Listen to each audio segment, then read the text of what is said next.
Mais uma alta da Selic na conta do Banco Central e você está em dúvida do que você deve fazer com o seu dinheiro agora? Então vem que esse vídeo é para você!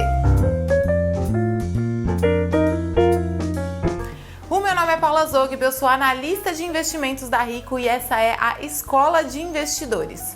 Em primeiro lugar, talvez você tenha visto que o Copom, o Comitê de Políticas Monetárias do Banco Central Brasileiro, aumentou de novo a taxa básica de juros, a Selic. Esse movimento tem o objetivo de controlar a inflação aqui no Brasil, que está bem pressionada. Antes de falar sobre investimentos nesse cenário, que está ainda mais desafiador do que nas últimas reuniões, eu convido a Raquel de Sá, chefe de economia da Rico, para falar um pouco mais sobre o que significa esse movimento para a economia. A taxa Selic atingiu 11,75% ao ano. Pois é, se eu, Raquel de Sá, chefe de economia da Rico, tô invadindo esse episódio do Escola de Investidores, você já sabe o que quer dizer. Teve reunião do Copom, o nosso Comitê de Política Monetária do Banco Central, que decide os rumos da nossa taxa básica de juros, a Selic. E na reunião de hoje, o Copom decidiu elevar a taxa Selic de 10,75% ao ano para 11,75% ao ano, para tentar conter a alta dos preços.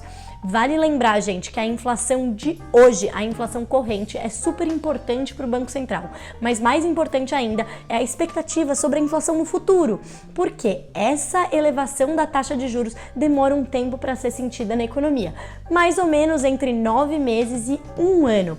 Por isso, a gente só deve sentir realmente os efeitos dessa taxa mais alta lá para frente. E o que mais o Banco Central trouxe nesse comunicado?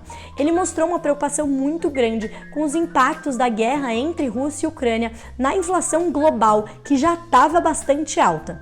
Isso porque, como a gente sabe, a Rússia e a Ucrânia são grandes produtores de commodities utilizadas no mundo inteiro, como o milho, o trigo, o petróleo, o ouro, o alumínio, um monte de coisa que a gente usa para insumo para produzir tanto alimentos, quanto combustível, quanto vários outros bens aí como carros. Pois é, com a guerra acontecendo no território ucraniano, envolvendo grande parte da Rússia e sanções econômicas rolando, a gente sabe que a oferta de vários desses bens está diminuindo e com isso eles sobem de preço. E tudo isso obviamente bate na inflação no mundo inteiro, inclusive aqui no Brasil. E é por isso que, diante de toda essa incerteza no cenário geopolítico, que o Banco Central falou que agora é um momento que pede serenidade para saber exatamente quais vão ser os próximos passos que ele vai dar em relação à taxa Selic.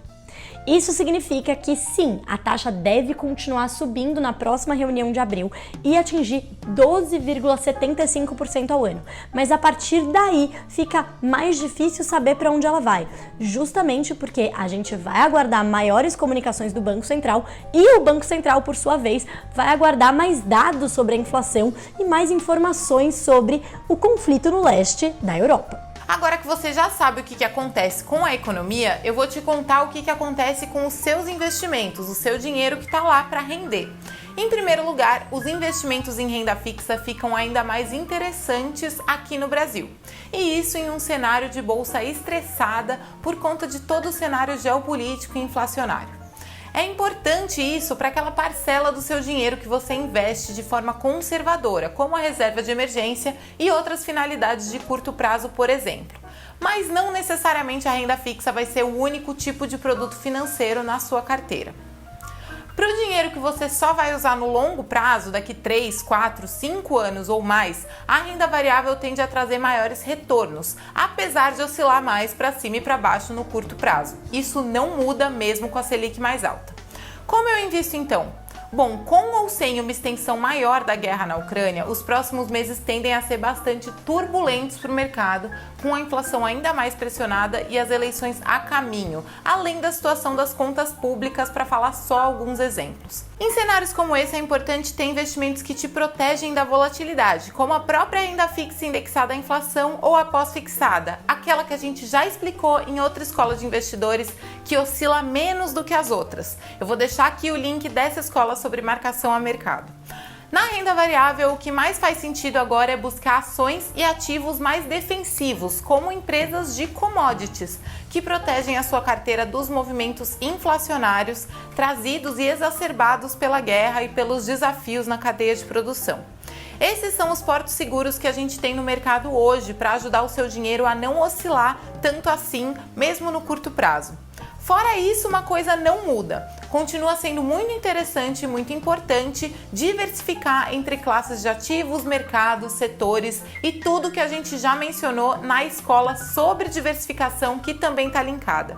É muita informação, mas relaxa que a gente traz detalhes no nosso Onde Investir, que também está aqui na descrição desse vídeo. E se você ainda nem investe, já abre a sua conta na Rico, que o seu futuro não pode esperar mais, e começa pela sua reserva de emergência. Se você gostou, não esquece de deixar o seu like aqui, que isso ajuda a gente a levar mais conhecimento para mais pessoas. Obrigada pela companhia e até a próxima Escola de Investidores.